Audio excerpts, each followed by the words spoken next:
All right.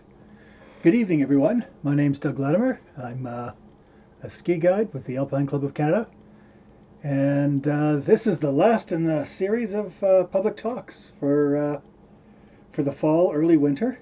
And tonight's program is basically glacier travel and crevasse rescue. So I'll give it a minute or two for other people to sign up. We've got 18 right now, I think, which is pretty good. I did the ACC version last night, and I had 2. So doing much better already. Thanks. Thanks for tuning in. While we're waiting, where's everybody coming in from? Wasn't this year, but I did a program like this a few years ago, and I had somebody from Hawaii, which left me very envious and a bit questioning as to why they were interested in crevasse rescue. I'm Buddy Canmore. Anybody Western Canada, Eastern Canada, or the States?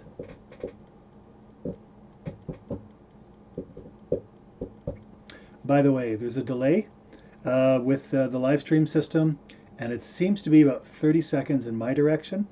So I'm guessing that probably 45 seconds to a minute is the response time from the time I speak and then you hear, and if you were to type something in chat, that I would see it. So throughout the evening, if you have any questions, please type it in on chat. I'll try and check it out fairly regularly, and I will respond, but if I just seem to be going on, you'll understand that it's a bit of a delay. Calgary, Alberta, Vancouver, few from Calgary, great. Nelson, oh, nice. Nelson's a great little town. I did a weather course there a couple years ago, and really enjoyed hanging out on Main Street. Vancouver, that's a great city. Oh, Diamond Valley. My mother-in-law's from that area. That's nice country too, cowboy country.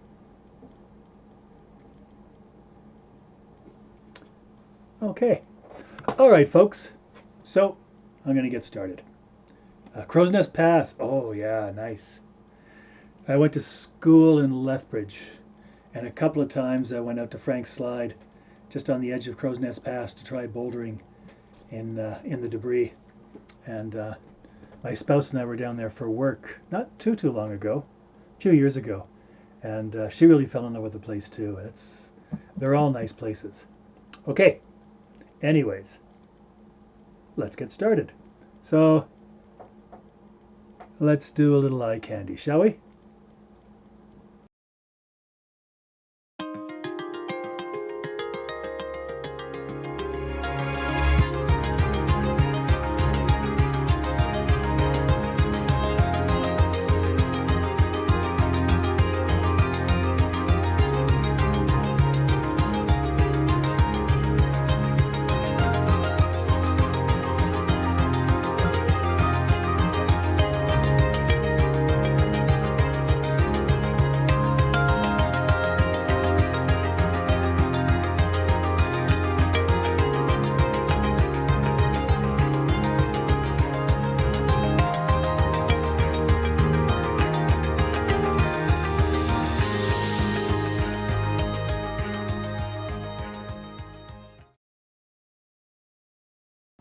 Okay, so I think I took my first crevasse rescue course when I was 17 in Jasper, and that was in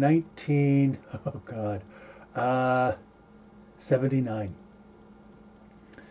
And my guide was Hans Schwartz, and pretty much the only thing I can remember from the course is thinking how cool it was that there were these bugs that jumped around in the crevasse, little insects, while I was hanging there getting rescued. I went on to try and remember those skills, and I would practice in my bedroom using the doorknob as my anchor. And I couldn't afford a climbing rope, but a friend and I could afford one together. So we put half the money in we each paid for half a rope, bought a full rope, and took turns using it. And if I didn't have any use for the rope and it was my turn to play with it, I would use it to try and set up a crevasse rescue system and winch my bed across the room in the hopes that I would know how to save somebody in a crevasse. Not a good plan, but I was young, I was stupid, and it was pretty cool. It took me a long time before I finally did figure out how to do a reasonable level of crevasse rescue. It takes a fair bit of skill, and it's not intuitive, but it doesn't have to be nearly as complex as we've kind of made it into in a lot of ways. The other thing that's been happening is things have changed. We've learned a fair bit, discovered that some of our practices weren't nearly as safe as we thought they were, and technology has delivered us these amazing ropes. We have full ropes, we have half ropes, we've got basically 6mm rad lines, and they all have their strengths and their weaknesses. What we don't have, though, is a really good rescue system for all the different ropes and the different lengths. So I'll talk about that a bit, but really for tonight, it's just an introduction. We'll get started. And this is what I would recommend as your starting point. If you're going to go up on a glacier and do some ski touring, or you're doing an approach for mountaineering, if there really is the chance that you might punch through the snow and fall into a crevasse, I would strongly recommend that you look at a party of at least 3 people. 2 people are not particularly safe on the rope, not until you've built some advanced skills and you've actually practiced holding a real live load. Because when one person falls into a hole, if there's just a single person on the surface for the rescue, you will be shocked at the speed and the impact force you will be sustained, or you will be hit with, and it's extremely difficult to arrest the fall. So 3 people on a rope means one person goes in, and you've got one person acting as a shock absorber, and the other effectively becomes the anchor. That isn't a bad system. There's ways to improve that, and I'll talk about that. Okay. When you are traveling with a group of 3, you still want to make sure that you've got a fairly even load. And what I mean by that is, when I first took my family across the Wapta ice field, my spouse is very petite. She's almost half my weight. And our son was only 12 years old at the time. He was about the same weight as my spouse. So between the 2 of them, they were one person. And I would be carrying the largest pack to help move my family across the Wapta.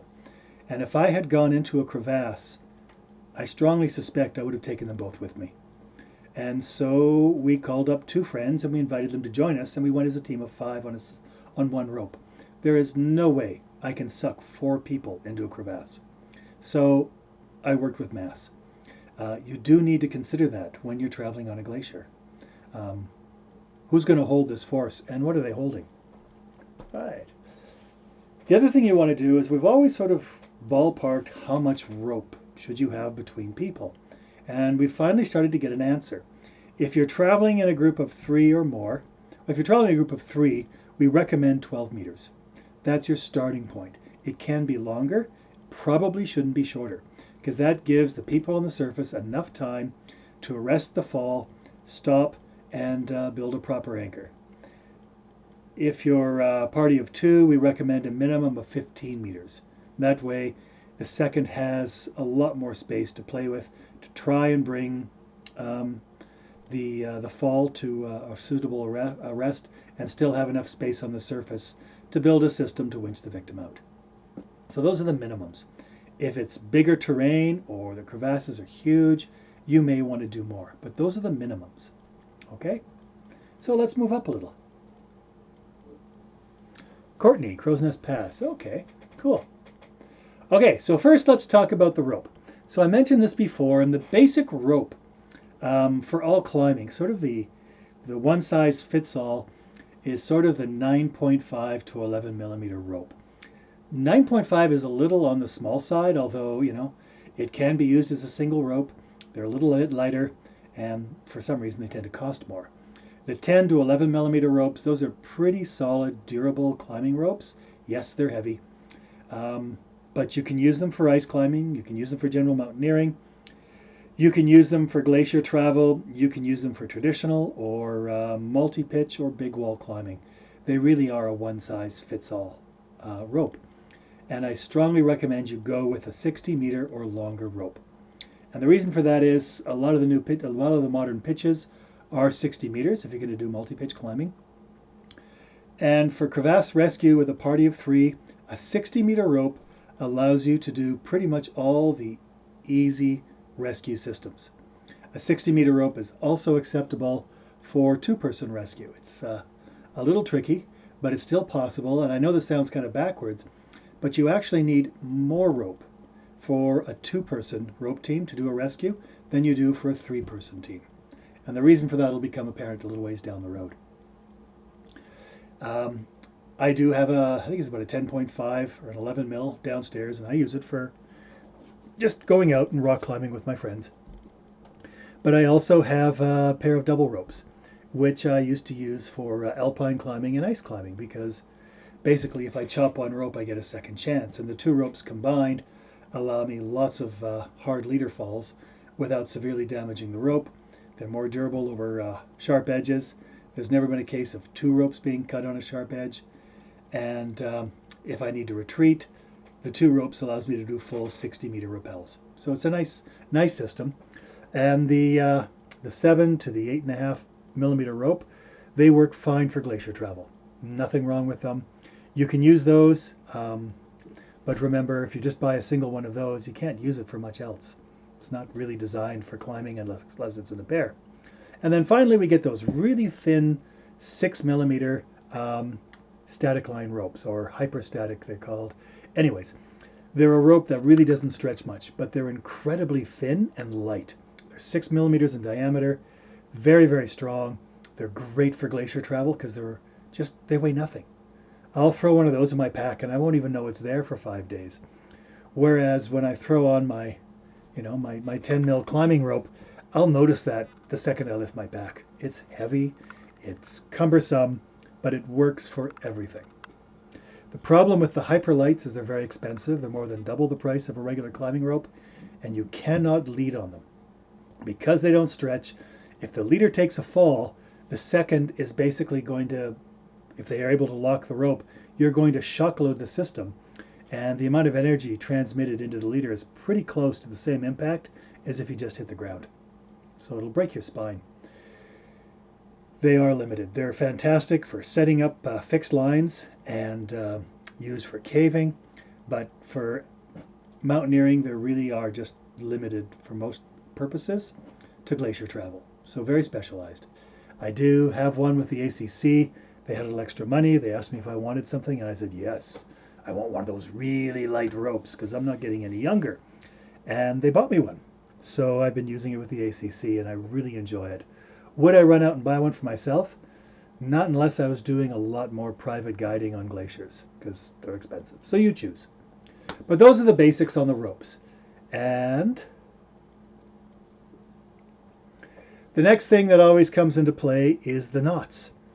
And again, when I was a teenager, I was infatuated with the concept of climbing, and my instructors knew all these really cool, super wild knots, and so I started learning them. And I think in the end I learned, I can't remember, I learned like 17 different knots and hitches, which I thought was really good. And then after years of climbing, I started to realize that I was really only using 3 or 4 knots and 3 hitches. And when I dialed it down for crevasse rescue, I discovered that I really only need 2 knots and 1 hitch, and I can do everything. So that makes it a lot easier than having to learn all those variations. And you have to remember, you're never going to get into trouble on a glacier on a really beautiful blue sky day where the temperatures are mild, the wind's calm, and everyone's got lots of energy and feeling good.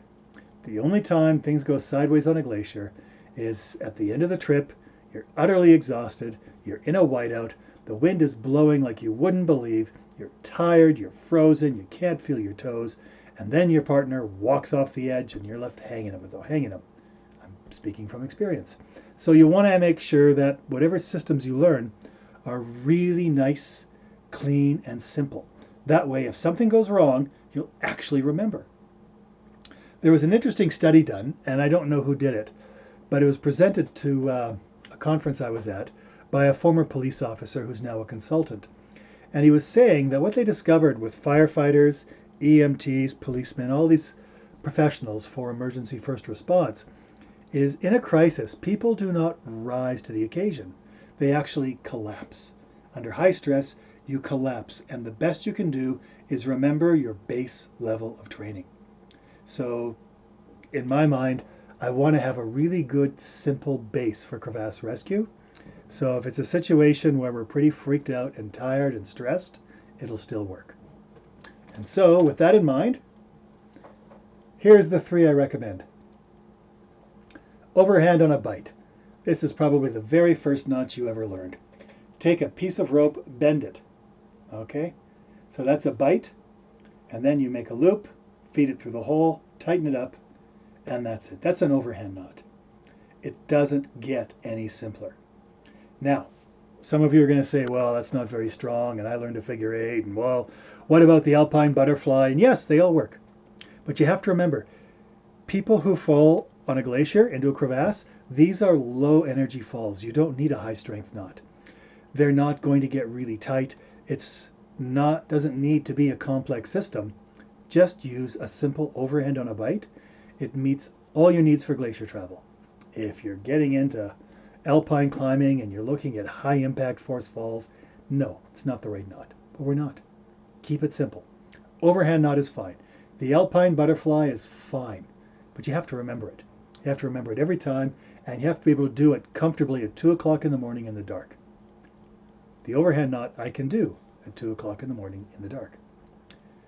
The next thing you need to know, and this is the only hitch, is the prusik. Prusik was named after Dr. Karl Prusik, and I don't know if it's true, but I heard a story that the doctor fell into a crevasse. Nobody could get him out. He had a few bits of rope, and he figured a system out.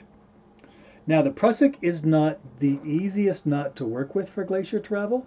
It's often not the preferred one. But it has 2 things going for it. First, it's relatively easy to tie. It can be a little confusing and messy, but with practice you can get very good at it. And second, it works for every scenario. A lot of the other binding hitches will only work in one direction. And so if you change direction or if you put it on wrong, now you're going to have to take it off and do it again. This may not be practical, and it's wasteful and time-consuming. The prusik will always work in every situation that you need a binding knot, and it works in both directions. So do I use a prusik in rescue? Most of the time. But, I would certainly consider some of the others, but you got to remember I'm the idiot who learned 17 different knots and hitches. This one will work every time in every situation. And so that's the one I teach, and whenever I'm in doubt, that's my default, because I know it will work. So, nice and simple. You want to use a thinner rope to wrap around your main line than you use than the main line's thickness. So if I've got an 8mm rope, you want to go with at least a 7mm prusik. If you're traveling with a 6mm rope, which is pretty thin, you're going with a 5mm prusik. And 5mm is fine for holding somebody, but you don't want to be doing lifts on that kind of a load because they're starting to run a little tight on your margins. It's not that strong. And 5mm will bind onto a 6 very well. For the prusik, try and get really nice soft rope. Fairly stiff rope will not work so well as a prusik because it doesn't cinch up and bind onto your main line as easily. So keep that in mind. The industry standard is a 7mm rope because with 2 stands of 7mm are as strong as most climbing ropes. So it's not your weakest link in the chain. But that's no good if your rope is smaller than 8 mils. The other thing to keep in mind is if your prusik isn't biting well because it's damp or the rope is icy, try adding another loop to it. So instead of doing a 3-loop hitch, you add 4. Go up to 5. After that, you should probably be thinking, I need to clean the rope or fix something else because that's turning into a pretty big mess. But a prusik is a really useful hitch, and it will serve you well in pretty much everything. And then finally, this is a new knot, and it's fairly Canadian, hence the name moose knuckle. And the idea behind it is it's a friction knot. This doesn't actually hold anything. What it does is this is put on the rope between people traveling on the glacier, so that if somebody was to fall in, as the rope digs down into the snow, essentially the snow pulls the rope through, and these knots are huge friction points. And that will absorb a lot of the energy from the fall and greatly reduce the amount of load you have to hold once you bring the victim to rest. That's the good news. The bad news is you cannot extract a person out of a crevasse if you have moose knuckles in place, because the moose knuckles act in both directions as a friction knot. So it becomes much more difficult to extract the victim. And for all intents and purposes, you should assume you cannot extract them on the line they fell in. But don't worry, with a 60-meter rope, you'll get them out. Show you more about that in a minute. Moose knuckle is really simple. I'm just using a piece of cord here, but you tie this on your main rope. It's an overhand on a bite. That's it. Except, make sure you've got a little bit of space there. Don't cinch your knot up tight. And then you wrap it around your rope, and you feed it through any one of those loops, and you tighten it up. Basically, all you're doing is creating a mess. And that is going to create a lot more friction as the rope is pulled through deeper and deeper into the snowpack. All right, these are huge. How's everyone doing so far? What you were looking for? Okay. So now we know how to tie in and why. Just trying to think where I'm going to go here. I'm going to go past this page. And I'm just going to talk about when do you put the rope on.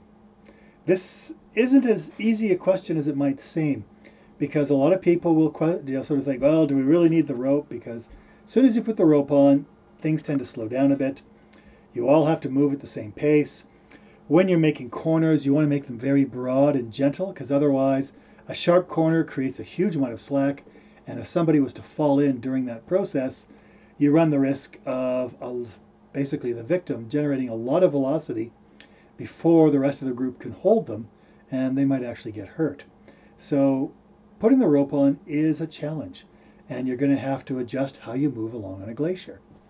This is why with the Alpine Club of Canada, when I teach glacier travel and crevasse rescue, we spend one day doing actual rescue and the other day on the glacier touring, so that people understand the way to move on the glacier to actually avoid falling in a crevasse.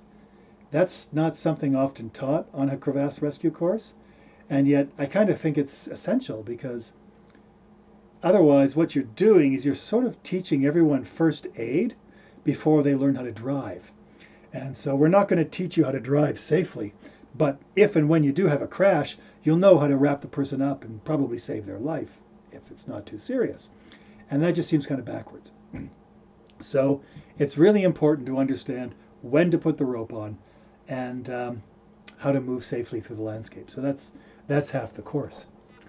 And when we get up to the toe of the glacier, you got to ask yourself some questions. Okay? And the first thing I would say is put the rope on when you're certain the hazard is significant. So if you're looking around thinking, ooh, this is kind of creepy, this is a serious place, let's put a rope on. Yeah, good idea. Even if the crevasses aren't that obvious, if the terrain is convoluted or you're seeing cliffs and the visibility is poor, put it on. You have nothing to lose. Okay. Also, put the rope on if you're not sure of the hazard. If you're standing there thinking, well, I don't know, it might be okay, but I just can't tell, put a rope on. Because that way you can go out, you can gather data, and you can decide, is this appropriate? Or, can we take the rope off down the road? But you've started from the position of strength. You're safe now. Okay. Next time is to actually ask yourself, are you on the glacier? If you're coming up, very often you'll see a fairly prominent convex roll you have to ascend to get on the glacier. And if you've got that reference point and you can see it well, fantastic. So you know when you're going to step on the glacier. If it's summer, it's obvious, but sometimes in winter it's really hard to know when you're actually going on the glacier. So err on the side of caution, stop, put the rope on the last place you're confident there is no glacier. So again, you might move a little slower, but it's better than getting surprised. Because falling in a crevasse without the rope on has very, very low survival rates, and it's a huge problem in terms of trying to extricate this person out of the ice. So don't. If you've got a rope on and somebody falls in, it's actually not a big deal. Everyone's afraid of falling in a crevasse. I will take a glacier with crevasses any day over an avalanche slope, because so long as I'm doing things properly, I can fall in, and the worst that's going to happen is I'll bruise my ego. Okay, I go with people who know what they're doing. Whereas if it's an avalanche slope, we could be into some serious mess. Multiple burials, serious injuries, glaciers look evil, but in my mind, they're actually my default route if I have to choose between traveling on glaciated terrain or traveling through avalanche terrain. Generally, I move towards the avalanches I move towards the glacier unless the snowpack is inherently very stable at that time or there's just some other issue that's presenting itself. So the next question is, how deep is the snow? A nice deep snowpack basically gives you beautiful bridging over crevasses.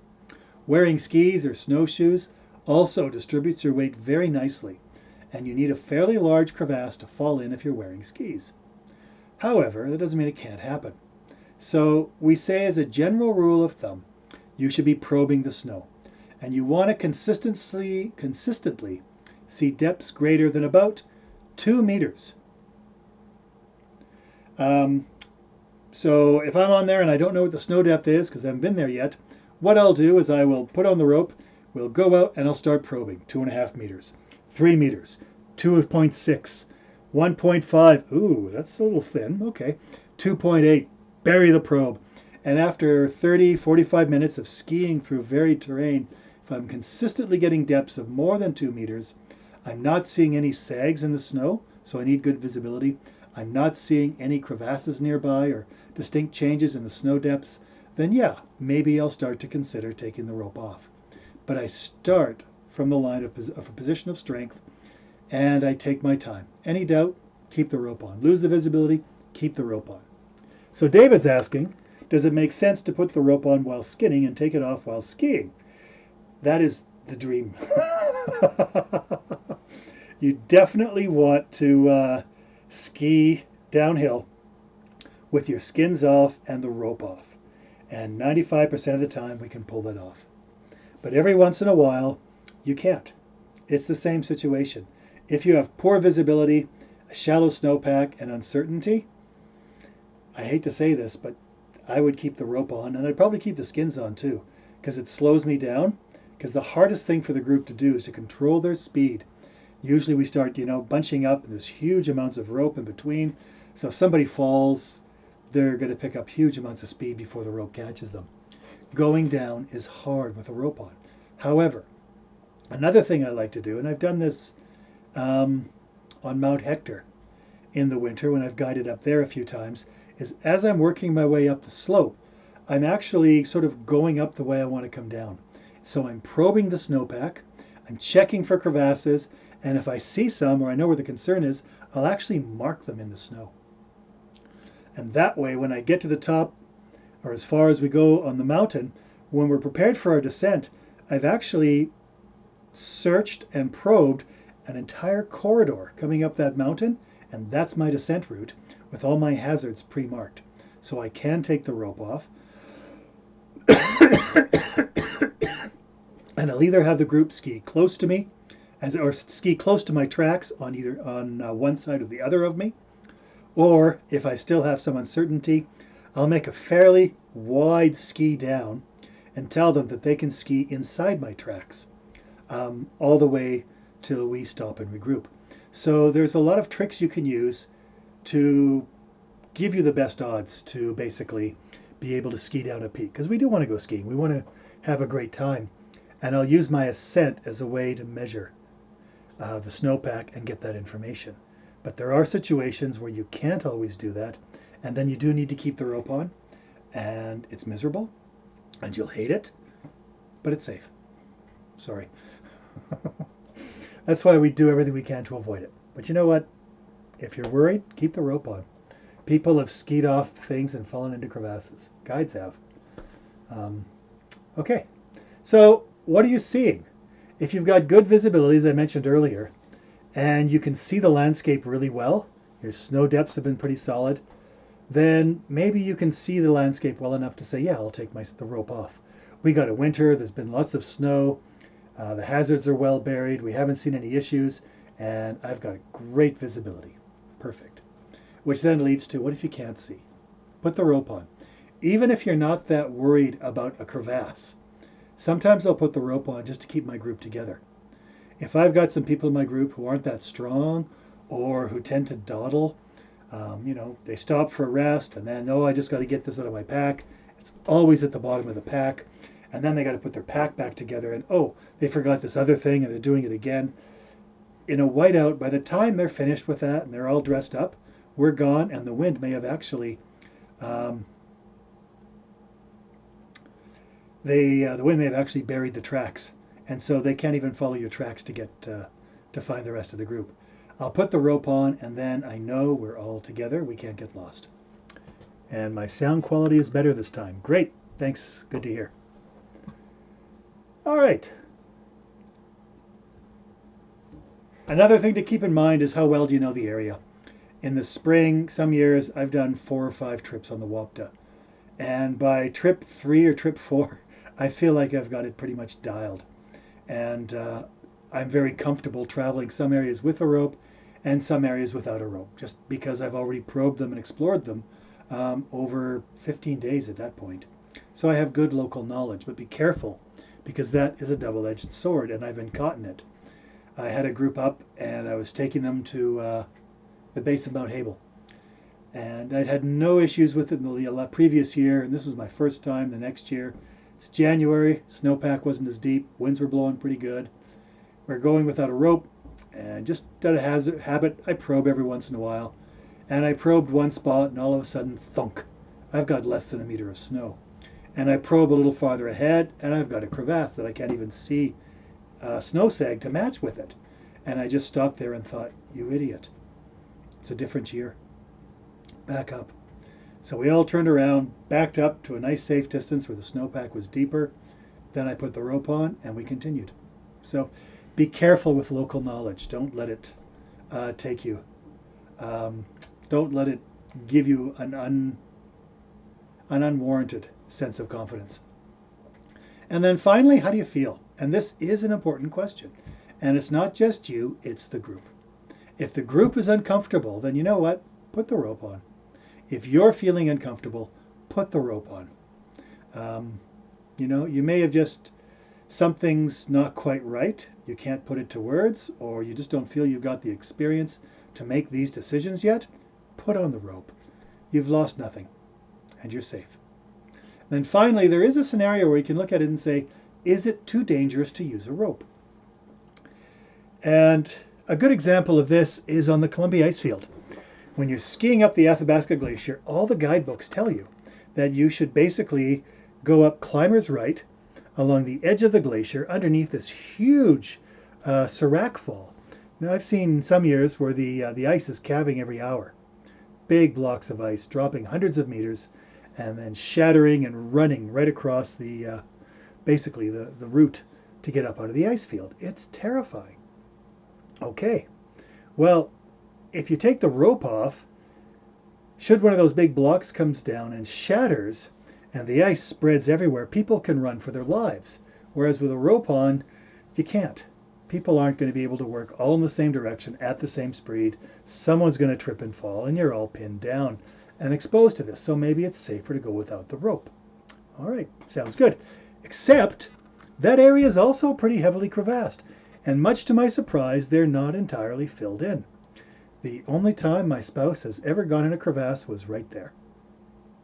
And I'm very glad we had the rope. Because I had been probing, I've been working the line very carefully, trying to move as fast as I could, but as safely as I could under the big blocks of ice. And all of a sudden, the rope is tight, and I see my spouse. Well, I didn't actually see my spouse. I saw one leg and one hand, and nothing in between. And as I mentioned, she's very petite. And so I just pulled on the rope as hard as I could, and she literally just popped out like a champagne cork. And she jumped back on the track, and we kept moving. So if I'd gone up there and I was more worried about the seracs, she probably could have died. If ice had fallen and we gotten smoked, we couldn't run, somebody probably could have died. And so is it safer to go with the rope or without the rope? And that is the wrong question. Because it's not a question of whether it's too dangerous to use the rope. It's a question of, is it too dangerous to be there? And I've done that route well over a dozen times return. And I won't do it anymore for that very reason. You know what? I'm rolling the dice. And one of these days I know I'm going to get it. So I simply refuse to go there. That's usually the answer. Is it too dangerous to use the rope, or is it too dangerous not to use the rope? It's just too dangerous. So stop, reassess. What I discovered, though, on the Athabasca Glacier is as soon as I said, I can't do that anymore. Okay, I want to grow old. I started looking at the glacier. And you know what? There's two other routes that have no exposure to that overhead ice. You can go around the first ice fall and then traverse into the middle of the glacier and go right up to the second and the third ice fall very nicely. But you're going through big crevasses. But you know what? I don't care. I'm very comfortable falling in a crevasse. I'm not comfortable, but I'm quite accepting of it if I've got 2 or 3 good people on the rope.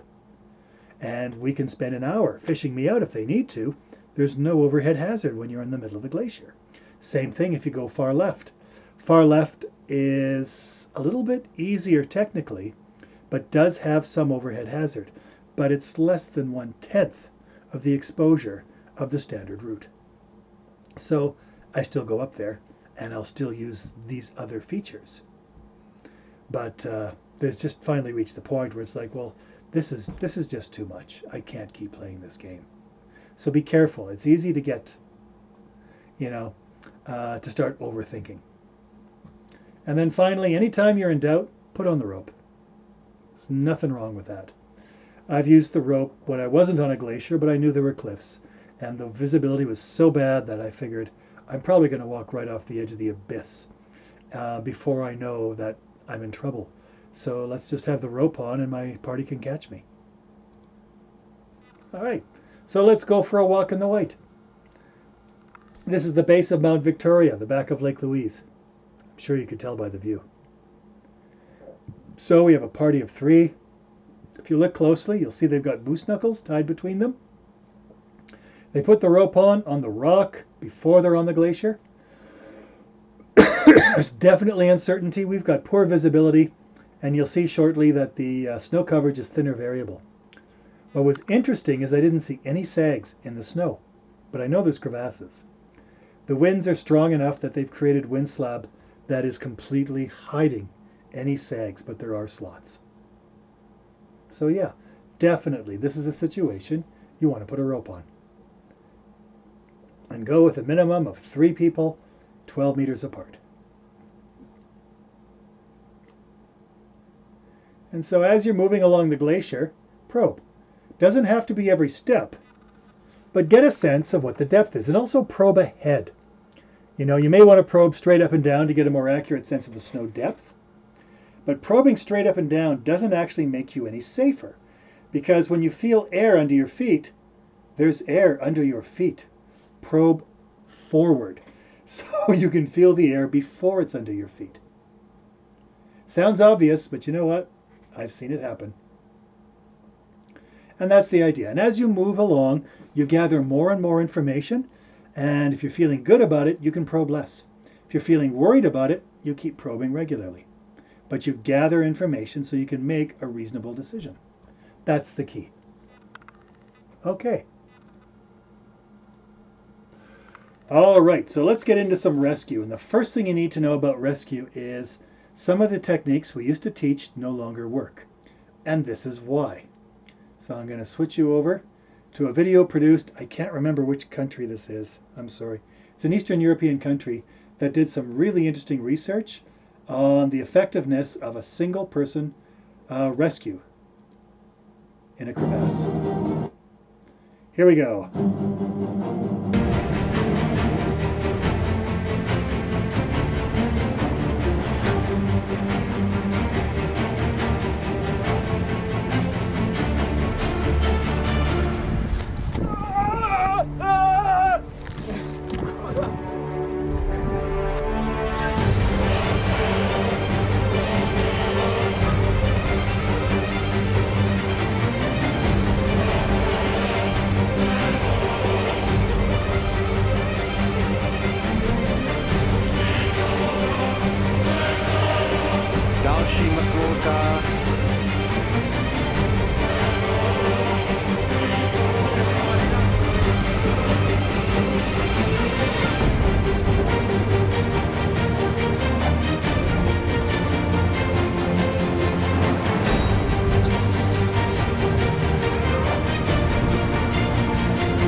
Okay, so their success rate was 0.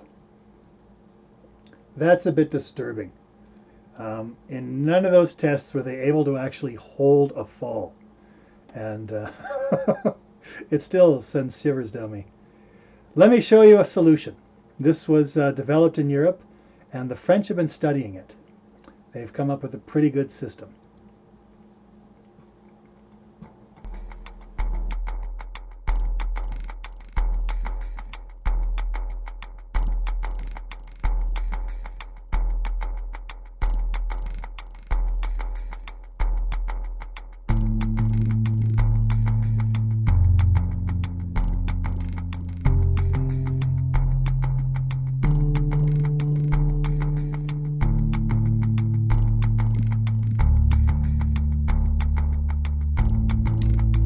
At the equipment testing facility at the guide school, we study safety issues which concern mountaineering.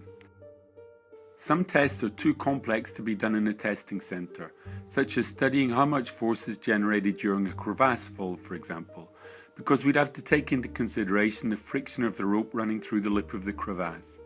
So we go out into the real world and do the tests in the mountain environment.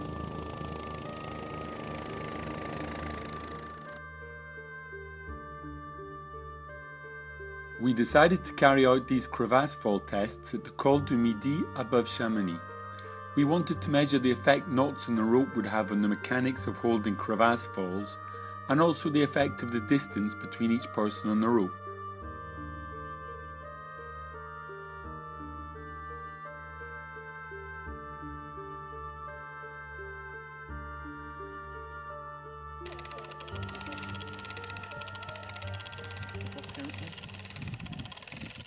D'un côté, on va faire tomber une masse. We're going to drop a weight onto a rope without knots, and then, under equivalent conditions, onto the same rope, but this time with knots.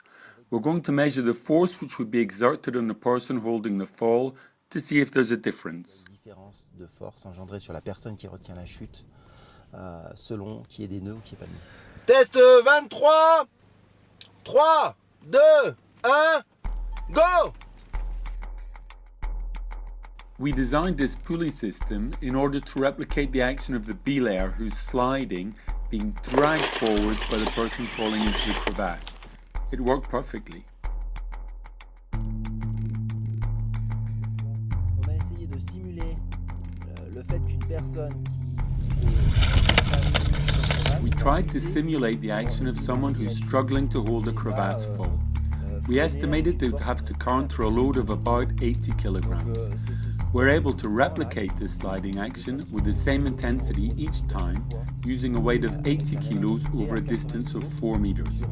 The system simulates the belayer progressively braking and holding the fall. Alors, test 34, joker avec des nœuds et système de freinage. 3, 2, 1, go! Alors les manipulations d'avant, on a fait avec une... So we did the tests initially with this pulley system, allowing us to progressively hold a fall with 80 kilograms until the knots engaged with the snow. Then I did it for real, sliding for 4 or 5 meters until the knots dug into the snow and held the weight. In real life, the belayer would then be completely free to make an anchor and start the rescue procedure, without being pulled forwards by the person in the crevasse, and without the rope being continually under tension. Sans être sous la pression de la corde du chuteur. Ah bah si, tu vois. Si, tu vois, regarde. No, look, it's worked. The knots have held. Les nœuds ont marché. Voilà, la corde bleue est là, les nœuds ont bien fonctionné.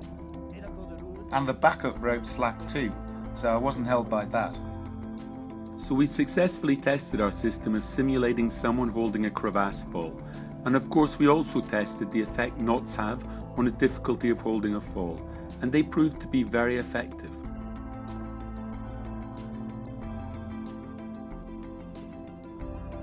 They're not effective in every situation, however. Last year we did similar tests, but with just 30 centimeters of snow above ice. This wasn't enough for the knots to properly dig into the snow, and in those tests the knots didn't work at all. We got the same results with or without knots. The knots simply slid on the ice and didn't properly penetrate into the snowpack.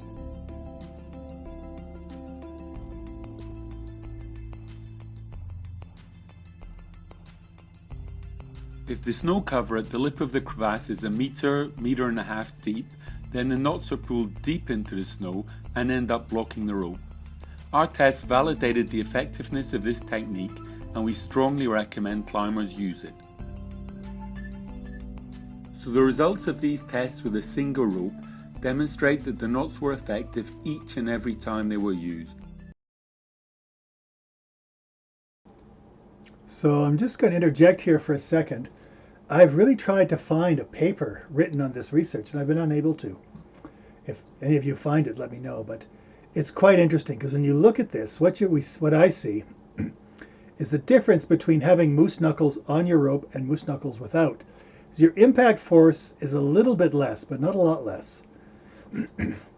So if you're a rope team of 3, the second is going to take the hit, and they're effectively a shock absorber. They will take the shock load. But once the hit is over, the amount of force drops dramatically. And it only takes a relatively small force to hold the victim in place, because the knots are providing a lot of friction. Whereas without knots, you're holding essentially the entire load of the victim. I don't have the same level of equipment as what the French were using, but I have taken a scale with me and used it when teaching crevasse rescue. And we had an individual who weighed 100 kilograms, and we set up basically two people on the surface, and he was going to get pushed off the edge, and I wanted to see what the force was. So I gave him a nudge, he went off, and the impact force was pretty good. The 2 people dragged for a bit, but once they stopped, we couldn't do what you saw that demonstrator do. The rope wasn't slack behind him. But the amount of force it took to hold him so that he did not slide deeper into the crevasse, once the fall was arrested, was only 20 kilograms. And that's nothing. Okay? You can easily hold 20 kilograms with your legs while basically you go to build the anchor, or you hold the load and your partner builds the anchor. So it's much easier, whereas without it, I don't know what the force would be without the knots, but based on this chart, the load is pretty comparable to 100% of the victim's weight. So moose knuckles are huge. At the end of the fall, there's a maximum force of between 10 and 20 kilos in the belayer, which means that it's very easy to hold the person who's hanging from the rope. This obviously makes the rescue procedure a lot safer. With thinner double rope, the results aren't quite as clear, but there's still a big reduction in the load exerted on the person holding the fall, which is very important. So in this situation, what happens if you're using a thinner diameter rope, and I believe someone was telling me that this was done with a 7 or an 8 millimeter rope. So let's assume it's an 8. Basically, the impact force is almost identical with or without moose knuckles. But once you've arrested the fall, the force to hold the victim is only half. So even with a thinner rope, it makes a big difference. But 40 kilograms for a small adult, that's close to their whole body weight. And without them, it's quite a bit more. It's getting into my mass. So with thinner ropes, you need to be careful. It's not as effective. It still helps, but you start working with 6 mil cord, and you're going to have beefed up knots, and you have to understand there's going to be a very considerable force applied to you, even with moose knuckles on.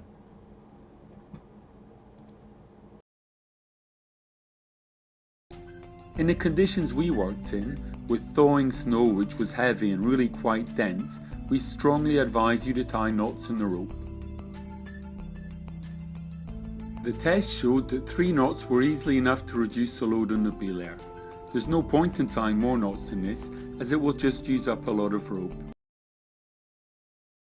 So once again, things have changed a little bit. In Canada, what we're recommending is you don't need these third knots.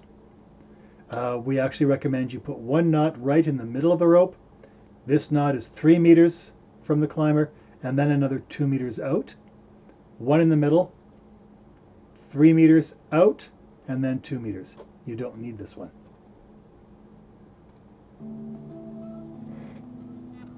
We recommend tying a knot 3 meters for each person, and then another 2 knots at 2 meter intervals.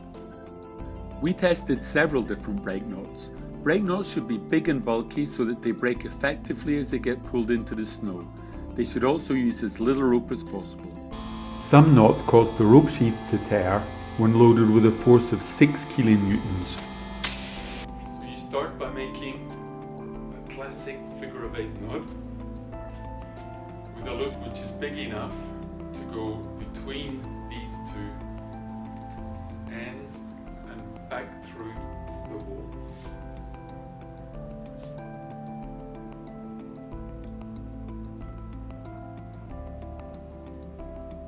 With thin ropes, the knot's not going to be bulky enough, but you can make it bigger by passing the loop behind again and back through the main loop.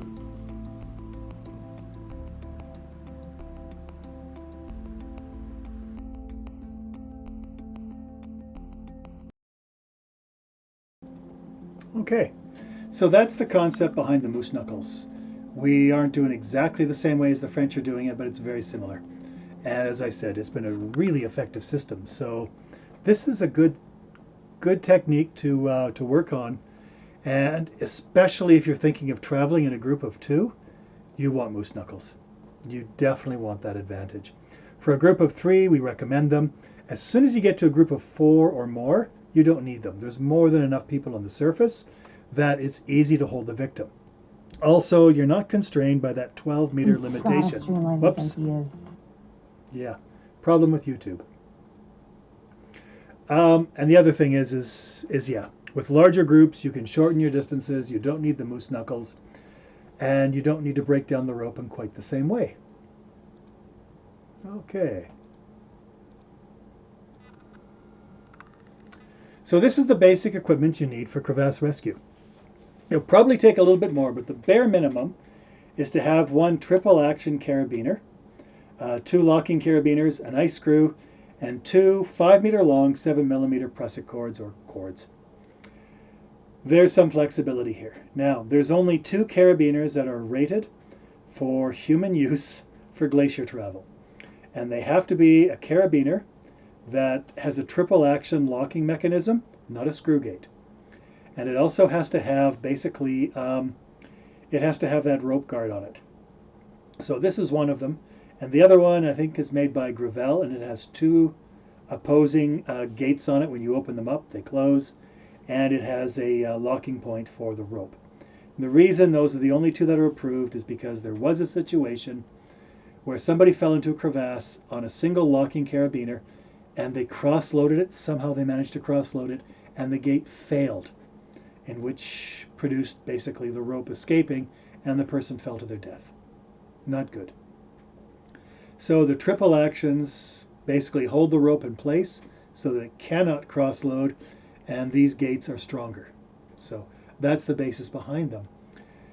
The other thing you can do is just use a regular locking carabiner and then use a non-locking carabiner and rotate them so the gates are opposite and opposing to each other. That is also acceptable, because the impact force wouldn't be enough to knock out 2 sets of gates. And even if the locking biner was to go loose and the gate isn't locked anymore, it's just about impossible to somehow get the rope to pop free of that and the non-locking biner. So those are considered safe alternatives. So you need 1 to clip in with, and have 2 locking carabiners available for rescue. Have 1 mid-length ice screw. It doesn't have to be long, but don't get a tiny little stubby either. And it doesn't have to be a high-end ice screw. Just an ice screw with sharp enough teeth that you can get it started and thread it into the ice. And then you can make changes on these cords. Again, if you're using really thin rope, you may want to go with a thinner prusik cord. If you really like Dynama cord, you can take a Dynama cord and use that instead. But the reason I've got these up here is, again, it's standardized. All my prusiks are 5 meters long.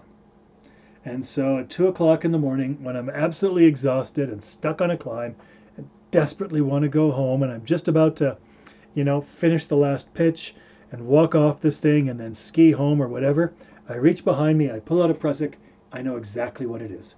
It's a 5 meter long, 7mm prusik. And I can use that to build my anchor or whatever else I need to. It's not like, well, is this my 5 mil or is this my that 4 meter long one I had left over, or the 2.65 meter one that we chopped up the other month. No, they're all 5, just to keep it simple. And as I said before, 7mm doubled is about as strong as a climbing rope.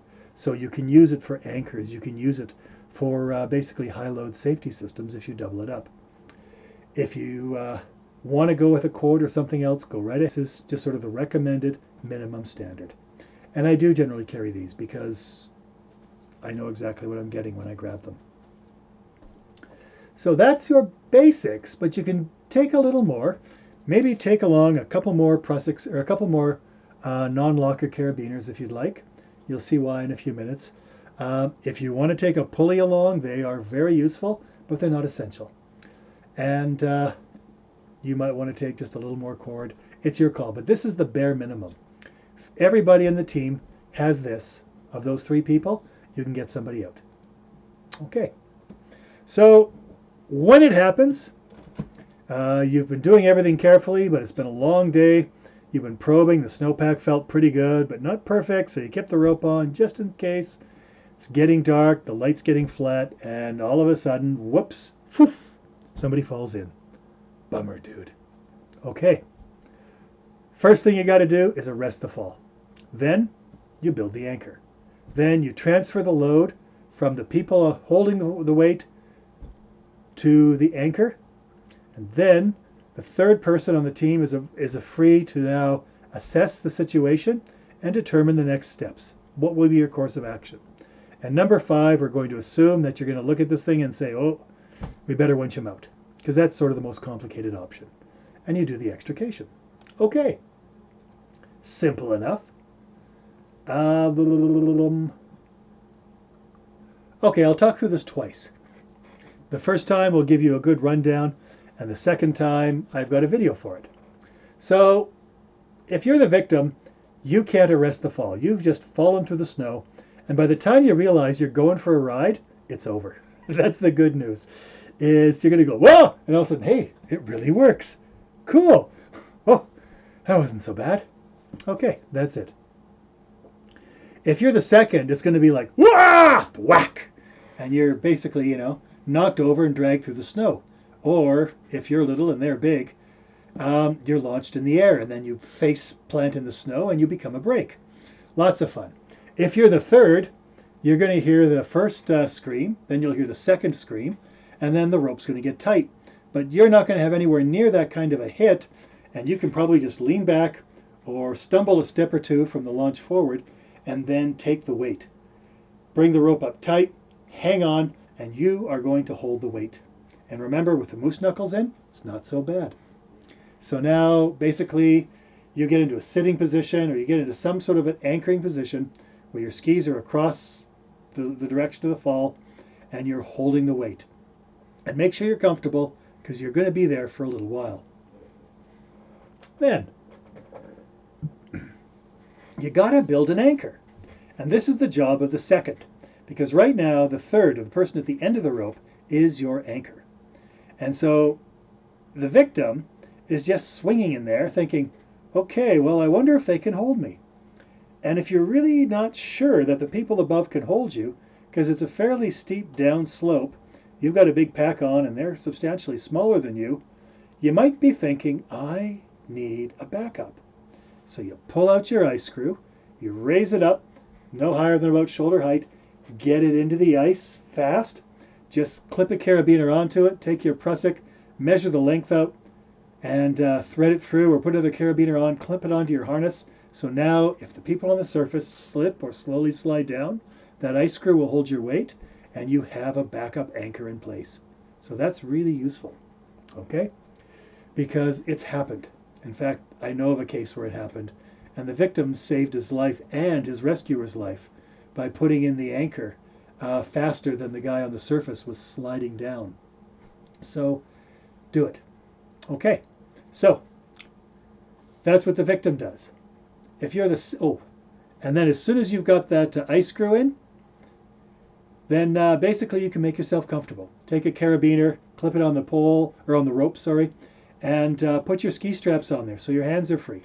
If the pack is flipping you over onto your back, take another carabiner, clip it onto your pack, clip your pack onto the line that you're hanging on, and now the pack is on the rope, it's off you. You're going to feel a lot better. You're not going to be hanging upside down, and you're much more comfortable.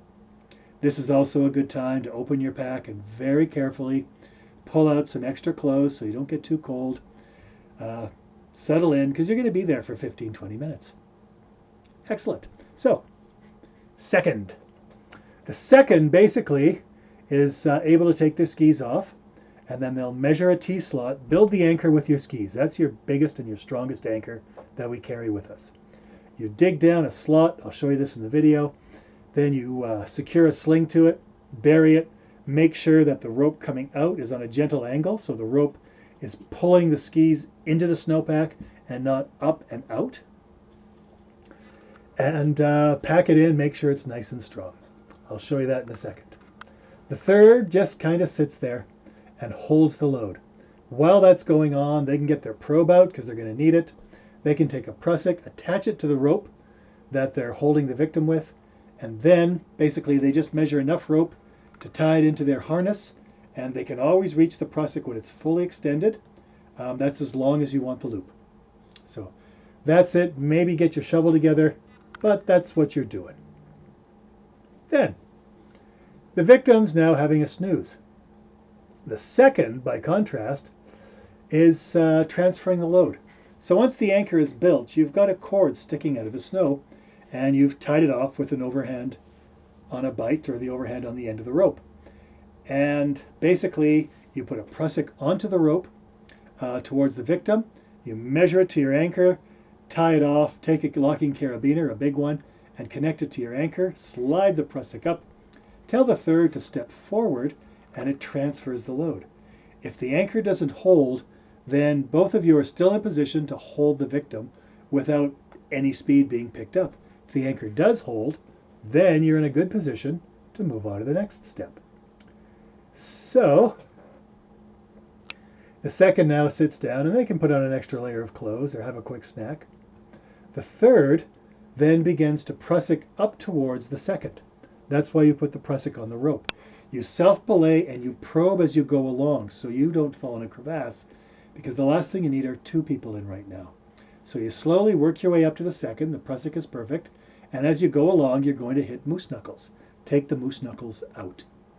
And as the moose knuckles are out, eventually you'll reach the second, and then prusiks will work in both directions. So without changing a thing, you can now leave the second and begin prusiking out and probing towards the lip of the crevasse to see the victim and self-belaying. Okay. And then once you get there, you find the edge of the crevasse by probing. You stop. You tie a knot in the rope so your prusik is stuck. It can't go any farther. And that allows you to basically lean over and dig out the edge of the crevasse and make a really nice big lip, because you've got to reduce the friction. Friction is the worst part of a crevasse rescue. That's what's going to sink you, is the friction in the system. So you've got to clean that up really nicely, build a mound, and you should have 12 meters of rescue rope in your pack. If you have a 60-meter rope and 3 people on the rope, the first and the third can carry 12 meters of rescue rope each. And then there's just enough rope left over to put 12 meters between the third and the second and the first, which is what you need, plus tie your moose knuckles. Just enough rope. So you can reach the edge of the crevasse, take your rescue rope out of your pack, which is just part of your climbing rope, lower it down to the victim, pull up their pack, pull up their skis, and you've just taken a third of the weight off, and you've made it so much easier, because the victim cannot prusik their way out of a crevasse if they have their skis on. And it's really hard to prusik with a pack of any weight on. So now they're in a much better position to get themselves out. But you can't prusik past a moose knuckle.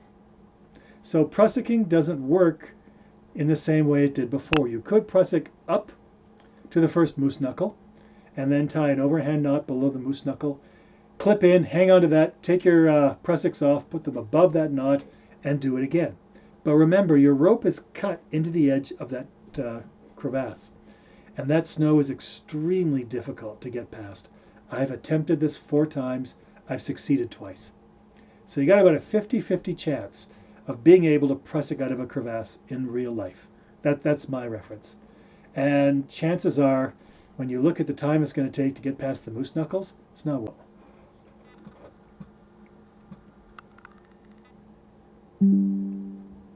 Okay, so it looks like I lost you for a minute. Can someone just let me know that the system's working again?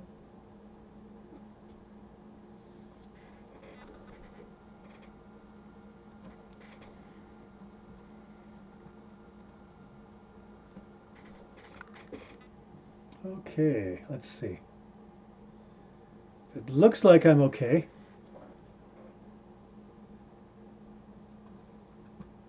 Here we go. Are we good, folks? Okay, thank you. Thanks, David. All right, so I'm going to show you with video, although this is a little dated now because I keep changing the system as it gets better. So I've just fallen in a crevasse. Actually, I'm just hanging off the balcony and put a green screen in front of the garage. So this is what the leader's going to do. First thing I do if I'm not in imminent danger is I'm going to get my ski poles off me, clip them to the rope so I can't lose them. If I have any concern about my safety, I then take my pack off just so I'm more comfortable. And then, if I'm worried, I'll put in the ice screw. And that I can clip in and basically make sure that I'm protected in the event that the people on the surface can't get me. When the rescuers arrive and they drop a loop of rope down to me, I send the pack up. And then I take another prusik, and I could be doing this while I'm waiting, and I make a loop. Then I take a regular carabiner, I clip it on to a little loop I have on the binding of my ski. I actually added this. So I've got something to clip it into and it cannot fall. Do the same thing with the other ski, wrap them together, get my skis on, wrap the whole thing up, and I've always got a ski strap with me. Pull it out, package the whole unit, and wait. Clip it onto the loop and let the rescuers take it up. Now I'm free to put a prusik on and do a self-extrication. Prusik out. Okay, so that's what the victim can be doing. The other thing you can do is you put a prusik on the rescue rope when they bring it down to pull you out. And I'll talk about that later. Unfortunately, I just don't have any video of this yet, because I produced that video before I learned of this new technique. If you're the second, as soon as you hit the fall, basically you get knocked over. So you reposition yourself, help the third hold the fall. Once they've got it, take your skis off.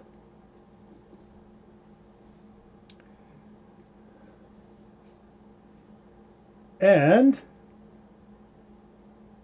there, right angle to the rope. That's the measurement. And again, this system works, but there is a better way to do it that I've learned. And you just add a prusik to the rope downstream from where you're tied in, then disconnect from where you're tied in and connect yourself in on the prusik. And that gives you some freedom. So you've got more room to move and dig out your anchor. I need to update this video, or videos. But the idea is to essentially dig out a trench. And to figure out how deep you should go, I recommend you get down 1/2 meter. That's at least the sort of the minimum safe depth. And then if you can, pad the metal edges on your skis. You're going to wrap the cord sort of where the ball of your foot would be sitting in your binding. But you don't want these ropes sitting on metal edges because the metal edges can cut, especially something as soft and delicate as dynama. It's very strong in terms of a load, but it cuts quite easily.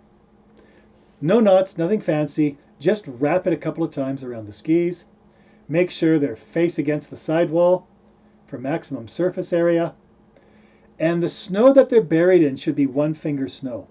So if you've taken an avalanche course and they've talked about snow depth, snow resistance, 1-finger snow means with a glove, when you push with your finger, you're starting to feel resistance in the back of your finger joint. But there's a huge range of what 1-finger snow actually is. And at the soft end, 1-finger snow would only give a pair of skis the size of my spouse's maybe 400 kilograms of holding power, which really isn't very much.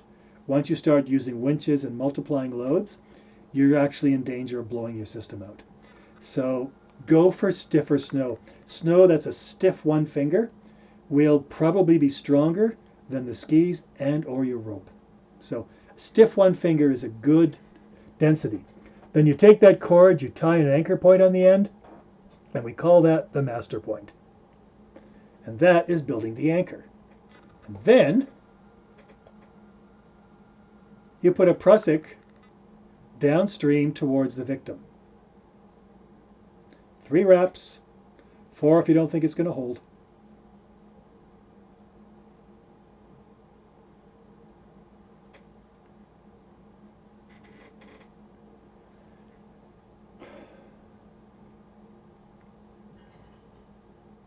Good. And then measure your distance back to your master point and just tie an overhand knot or an overhand on a bight. Either one is fine. Good. Grab the largest locking beaner you've got. If they're all the same size, don't sweat it.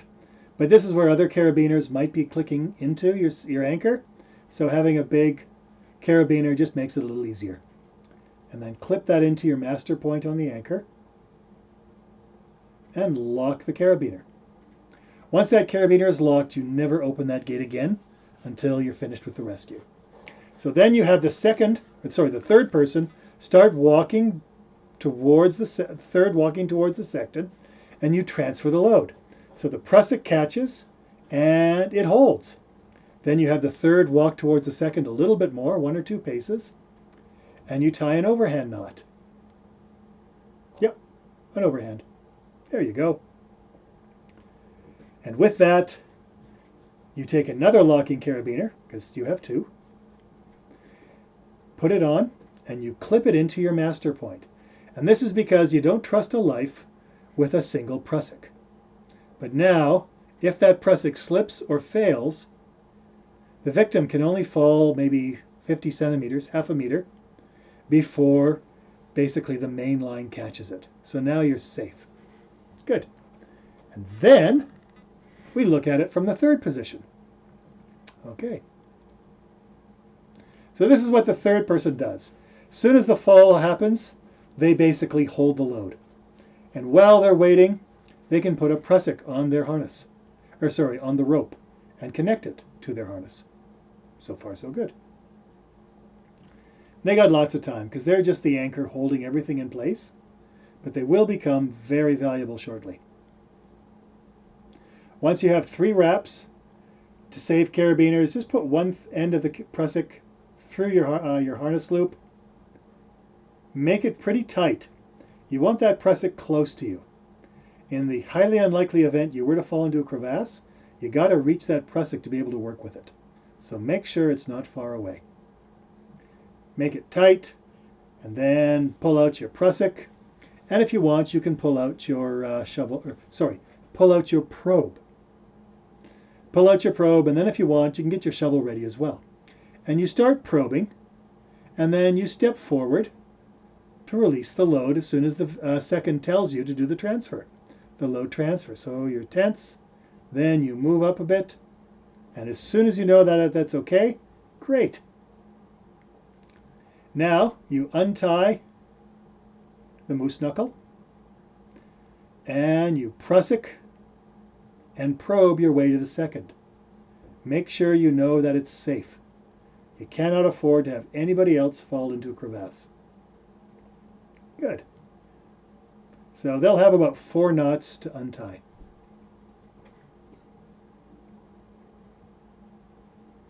When they reach the second, high five, talk it over, and now the leader just continues because a prusik works in both directions. I love it. He makes sure that there's no crevasses on this forested glacier, and then slowly prusiks his way out, working their way towards the edge where the victim fell into the crevasse. Life is good.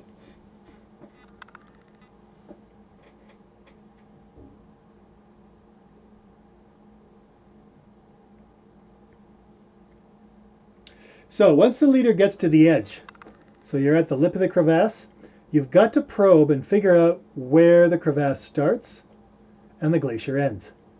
And once you know, put your probe in right along the edge, so you've got a reference point, and then measure your distance out. So pull your prusik up, and then look at how much farther you want to go. You do not ever want to fall in that crevasse. So now, you tie a knot in the rope, which is called a stopper knot. And what that does is, if I was to fall over the edge, and my prusik didn't catch, I slipped, it will jam up against the jam knot, and I can't fall any farther. So that's my safety system, so we don't have two people hanging in a crevasse. Who'da thunk?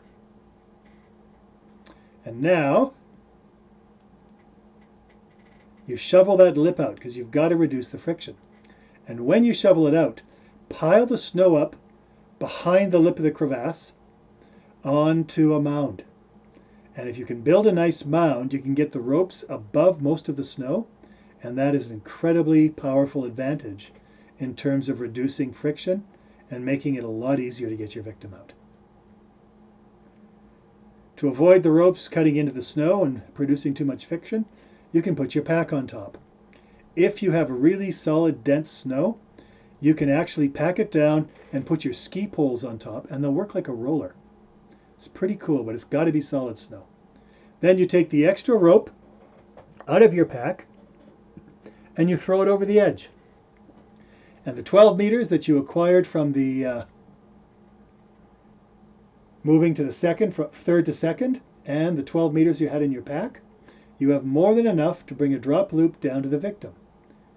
And you take their pack out. So you just made life a lot easier for the person in the hole, the victim. Then you lower it down again, and you bring the skis up.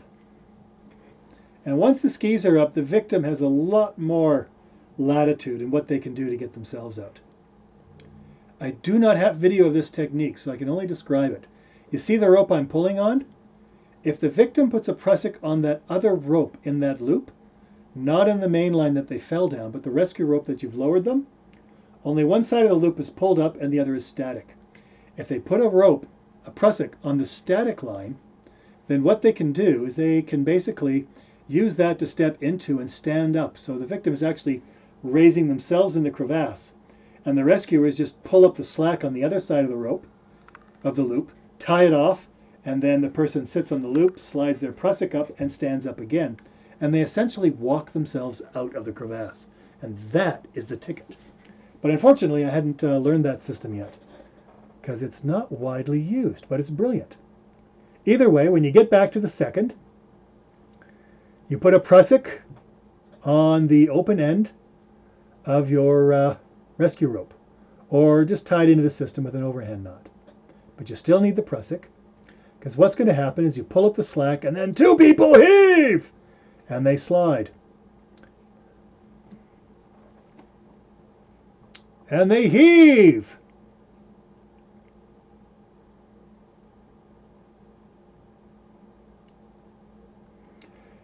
And they pull the prusik up. And so if someone lets go, the prusik will catch them. It's a very simple system, and there's no inefficiencies in the capture system. So the capture system is how you basically ratchet up the rope. And sliding a prusik up is the most efficient way you can do it. But remember, we don't trust a life to a single prusik. So as we pull up rope, we then tie knots in the rope so it'll jam in the prusik and prevent the victim from sliding all the way to the bottom if the prusik was to fail.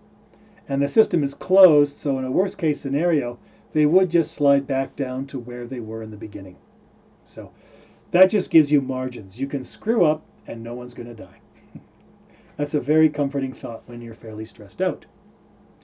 Now, this is where the problems kick in. If you're hauling somebody up, you have to make a sincere effort to minimize friction.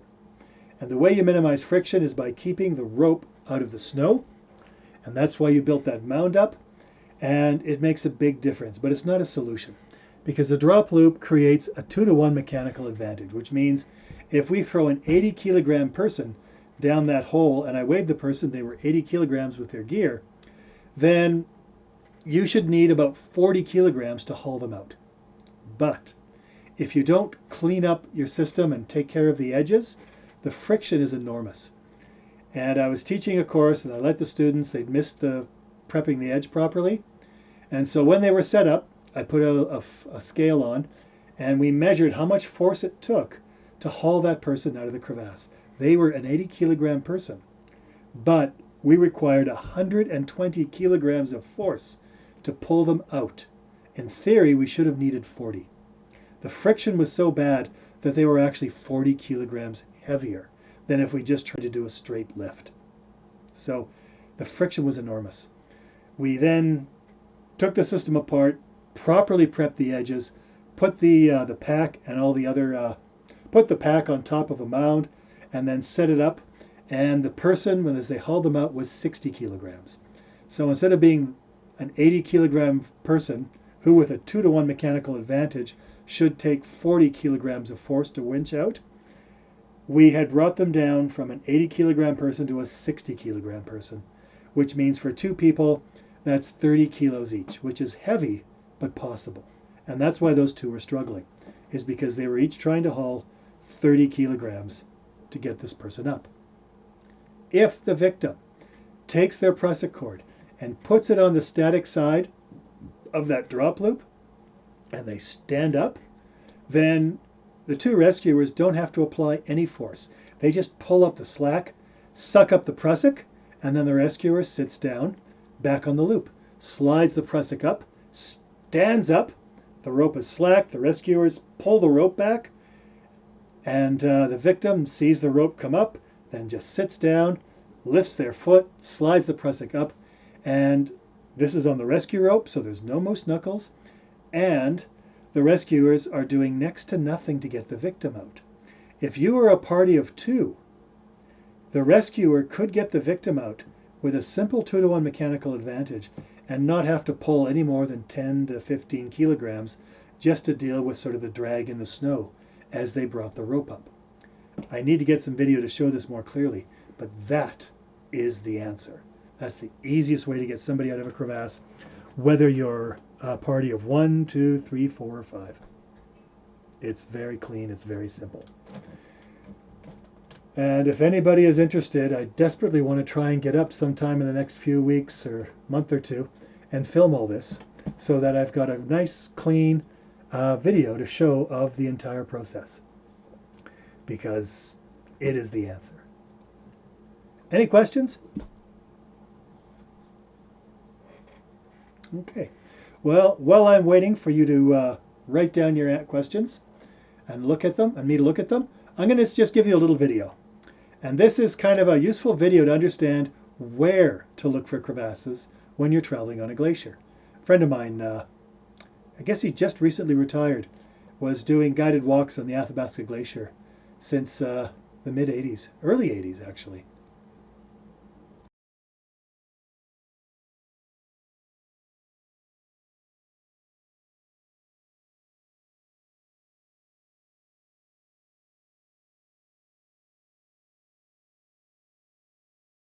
So I just happen to have a model of the Athabasca Glacier with me here today. You'll notice that this model is a little bit dirty. Through the summer, as the ice melts away, any dirt that's left behind accumulates on the surface. Hence the reason why it's so dark brown today. Now, you have to remember that this ice started on the ice field itself, about maybe 700-800 meters higher than the main glacier, where more snow falls than melts. It starts to flow downhill with gravity's help. So at one point it comes to a cliff. Watch what happens when it goes over the cliff. Now you have to remember that the top layers are hard, they're brittle. And as they move over the cliffs, watch what happens. We get cracks forming, crevasses. Now you'll notice something here. Even though the ice on the ice field or on the glacier itself is between 100 and 300 meters thick, the crevasses tend to be only on the top 20 or 30 meters. And the reason for that is that underneath it's caramel. Well, actually it's kind of like caramel because it's under pressure, so it behaves more like a plastic or like silly putty.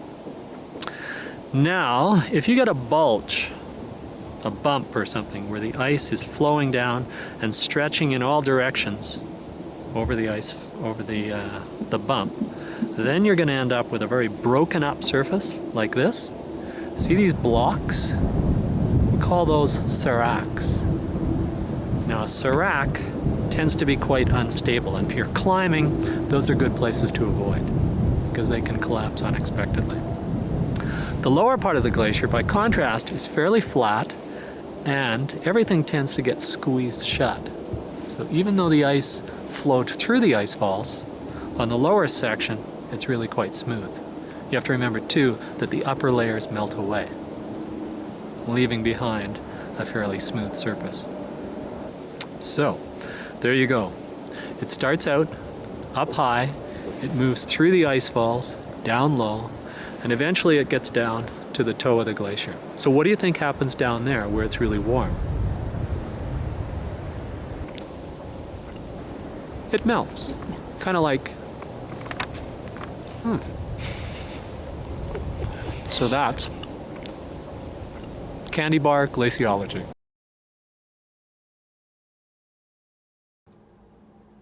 So that should give you some idea of how to look at the terrain and sort of assess where the crevasses may be, if it's fairly well buried.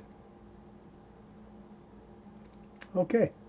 Oh, yeah, I forgot. Wrong one. So I'm just going to finish. This is a little piece. My spouse and I work in video, and we helped produce a documentary for Jasper for its centennial, and this is the segment that we shot for the Columbia ice fields. So I'm just going to finish with a little movie.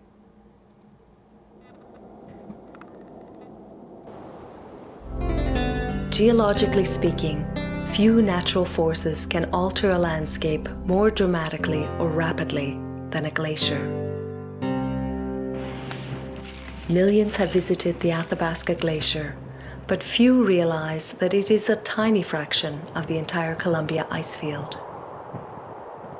A crucial regional reservoir, the ice field feeds into 3 oceans: the Atlantic, the Arctic, and the Pacific. To experience this area requires several days on foot or skis to penetrate this polar landscape.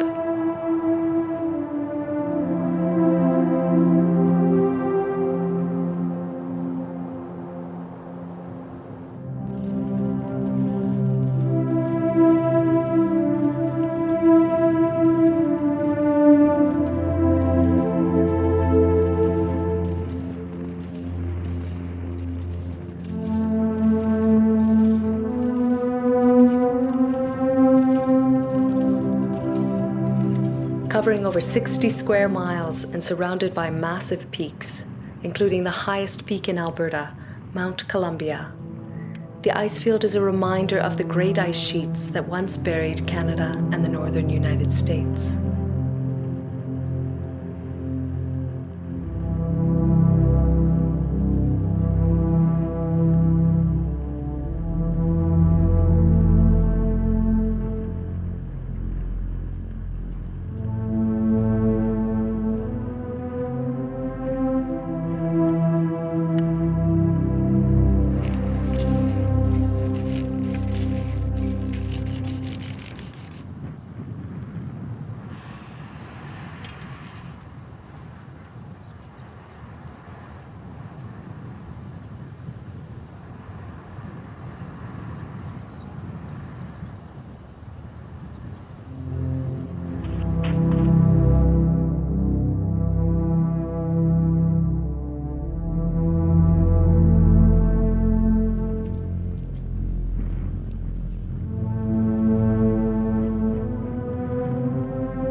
So there's a reason people travel on glaciers. It's pretty amazing places it can take you.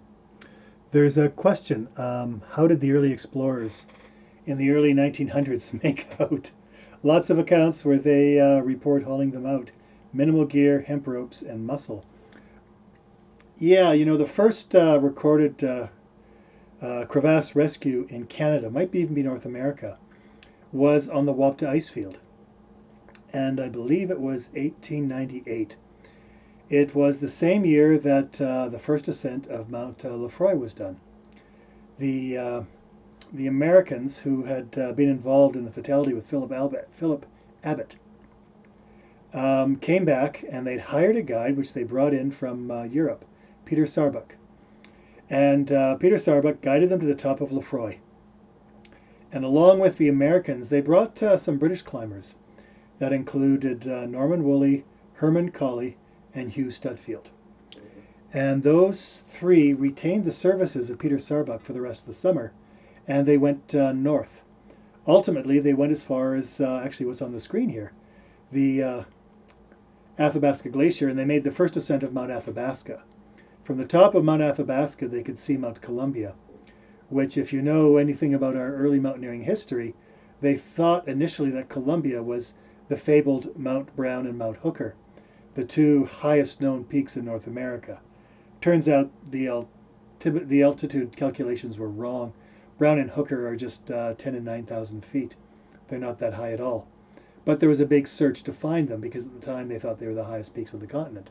Anyways, before they got here, they stopped off and made the very first known exploration of the Wapta ice field. And as they were working their way up Mount Gordon, one of the outfitters who was with them strayed and fell into a crevasse unroped, and was not seriously hurt. There must have been a good ledge or something at the base. They didn't wedge down.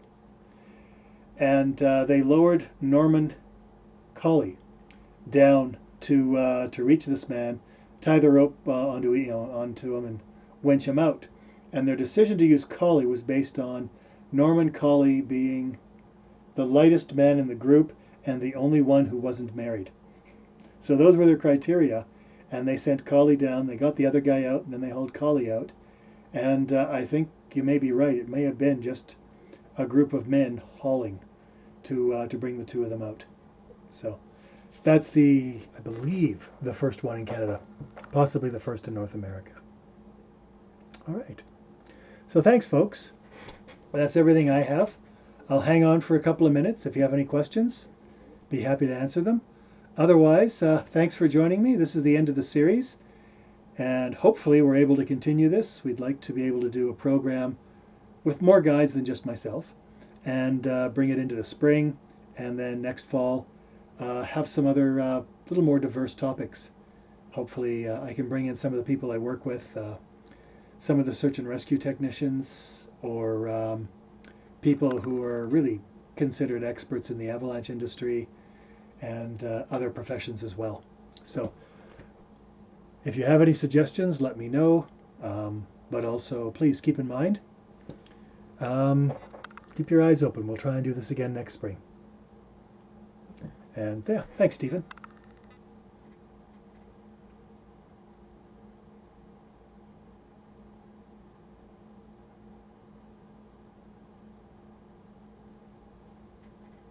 Alpine firm, thanks. Appreciate it. Great. My pleasure, guys. I hope you all have a good winter. Still dry out there, but it's not as bad as last year.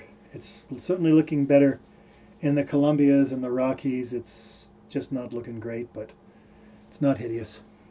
There's hope. Okay, thank you. Thanks, folks.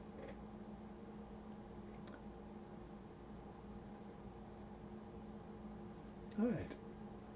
My pleasure. And so with that, I think I'm going to sign off. Have a good evening, and hopefully we'll see you in the mountains.